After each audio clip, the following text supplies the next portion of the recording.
Welcome to the Culture Course Show, where we help you attract the top talent and create a company culture where your team can thrive. Hiring your first employee, what should you do? Man, how cool is it if you're in a position where your business is growing and that you need more staff?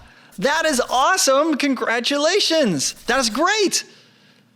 But maybe you've never hired anybody before. So what do? Ooh, that can be scary. You start Googling, looking for things and best practices. And which employee do you hire first? Do you hire some salespeople? Do you hire some admin people? Do you hire some other support? What do you hire first? Who do you hire first? Where do you start? Well, before you do any of that, you've got to do this one thing. Here's a quote from Donald Miller. He says, staff your weaknesses. He says it all the time, whether it's in his Business Made Simple videos or on his podcast, staff your weaknesses. And I am 100% in agreement. So before you hire your first employee, you need to make sure that you're evaluating your weaknesses. Now, in order to do this, you've got to know yourself. What are you good at? What are you bad at? What do you really enjoy doing in your business? Where do you think, man, our business is growing. The reason why it's growing is I'm really, really good at this one or two or three things. But what are some areas that you almost put off? You're not very good at them. Or maybe you've had some poor experiences with it, and people have given you some negative feedback about it where you need help there. You've got to staff for your weaknesses. You've got to make sure that you have other people coming in to help give you the opportunity to focus on the stuff that you're really good at so that you can keep growing the business, supporting why you were able to make the business grow so well at this point. CultureCourse.com/hiring has a free resource for you where you can also learn a framework on the actual how to hiring this first employee.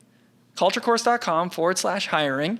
It's going to have a video, some other resources there for you where you can learn this awesome proven framework to go about actually hiring this employee. But before you hire that person, you've got to understand who that person is and what they're going to do. As we're talking about this episode, it should be a person that is going to staff your weaknesses. It's going to be a person that's going to do the things that maybe you're not very good at or the things that you don't really like doing. You don't want to hire someone who's like you. If you're really good at sales, you don't want to hire another salesperson. And here's something that's tough for people to hear. Some are scared to hire somebody because if you hire that person, what happens if they become better at it than you? They're scared that they're going to hire somebody that will exceed their abilities. And because of that, they have this fear. Well, if I'm not good at these things and they are really good at these other things, then all of a sudden they're more valuable than me? Or me as the leader, I lose my voice because they're better at certain things than me? That is a lie.